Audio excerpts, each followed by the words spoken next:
मामला 11 जनवरी का है और 12 जनवरी की सुबह पुलिस के पास एक खबर आती है। एक व्यक्ति की लाश मिली है जिसकी पहचान कुछ भी नहीं थी उस दिन, क्योंकि पहचान छिपाने की कोशिश ही इस पूरे हत्याकांड में की गई थी।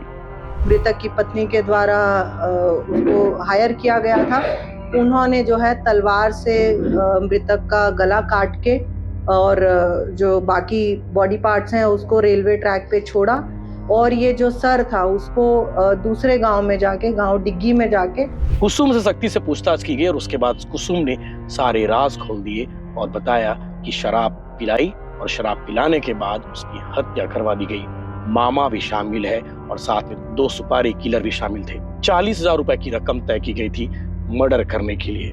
आगे आप सुनेंगे एसपी भावना गुप्ता इस मामले में क्या कह रही है। नमस्कार, जय जोहार, जय छत्तीसगढ़। मैं यशवंत साहू और आप देखना शुरू कर चुके हैं भिलाई टाइम्स और आप लगातार क्राइम स्टोरीज देखते होंगे। एक से बढ़कर एक थ्योरी सामने आती है। आज जो थ्योरी आपको जो स्टोरी बताने वाला हूं, ये 17 जनवरी को इस पूरे मामले का खुलासा हुआ और हत्या की वारदात यानी कि खूनी तांडव खेला गया 11 जनवरी को मामा के घर, पत्नी के मामा के घर में इस पूरी वारदात को अंजाम दिया गया। इसमें मामा भी शामिल है, इसमें पत्नी भी शामिल है और साथ ही साथ 2 सुपारी किलर भी शामिल हैं।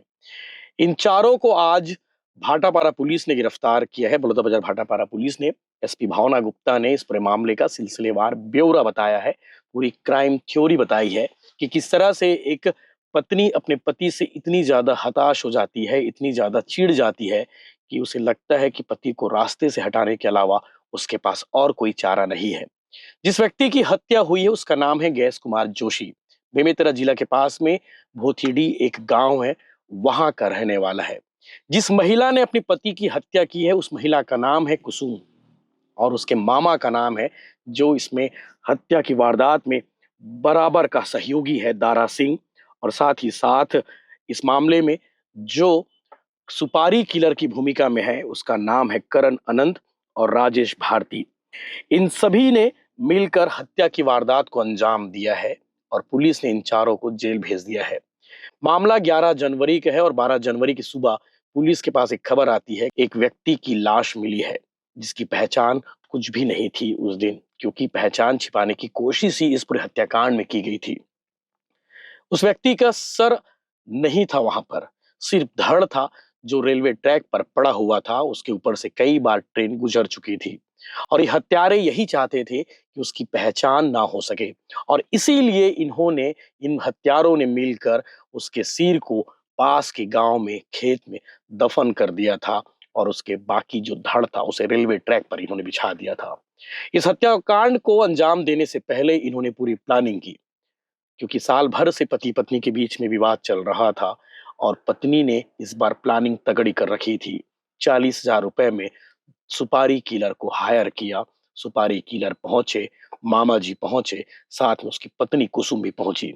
इन सब ने मिलकर शराब पी, इतनी शराब पी कि वो अपने पैरों पर खड़ा नहीं हो पा रहा था।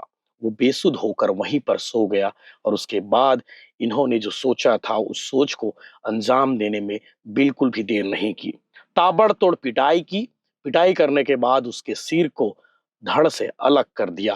तलवार से इन्होंने काट कर मार डाला। अब इसके बाद इन्होंने जो सोचा था वो किया। बेमेतरा से लगा हुआ है बलौदाबाजार जिला और उसके बाद मजगहन रेलवे लाइन पहुंचे, कार में डाला शव को, जो धड़ था उसे, और उसके बाद रेलवे ट्रैक के पास इन्होंने फेंक दिया और उसके बाद सिर को पास के गांव में इन्होंने डाल दिया।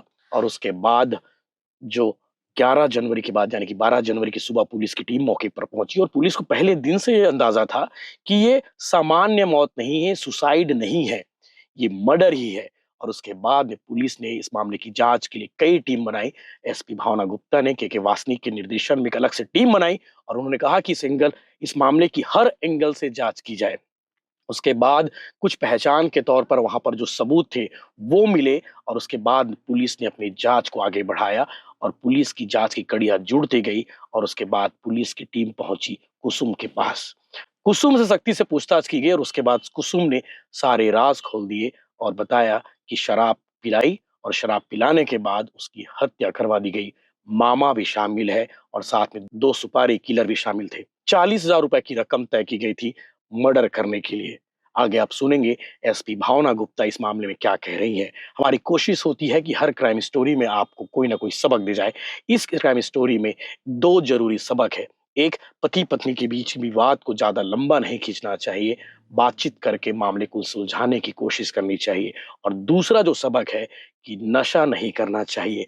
इस मर्डर केस में भी नशा मर्डर का बड़ी वजह बनी है। आगे आप सुनेंगे एसपी भावना गुप्ता ने क्या कुछ कहा। ग्राम मझगवां थाना हथबंद में 11 तारीख को पुलिस को एक सूचना मिली थी कि एक लाश जिसका सर धड़ से अलग है, रेलवे ट्रैक पे ये लाश की सूचना मिली थी। इनिशियली आरपीएफ ने उसको सूचित किया था और पूरे मामले की प्रारंभिक जांच में ये क्लियर हो गया था कि मर्डर का केस है और इमीडिएटली उसमें एडिशनल एसपी और मुख्यतः डीएसपी के वासनिक की अध्यक्षता में 20 लोगों की टीम गठित की गई थी मामले को देखने में और 8 दिन के कड़े प्रयासों के बाद इसमें हमको सफलता हासिल हुई है, जिसमें पूरे मामले कॉन्ट्रैक्ट किलिंग का होना परिलक्षित हुआ है, जिसमें जो मृतक है गेस कुमार जोशी, जो थाना बेमित्रा का रहने वाला है, पोतीटी गांव का, उसकी पत्नी ने जो उससे